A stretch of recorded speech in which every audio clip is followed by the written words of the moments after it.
Assalomu alaykum gruppadagilar, yaxshimisizlar? Ana bizga Mariyana semeyniy paraga ish topib berdilar.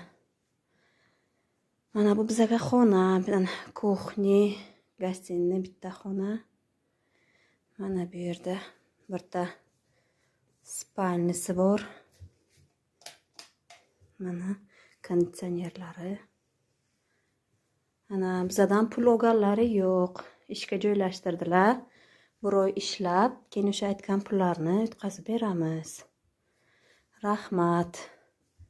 Kattakon ana bu yerda sanuzel bor. Sharoitlari zo'r. Mana sharoitlari yaxshi.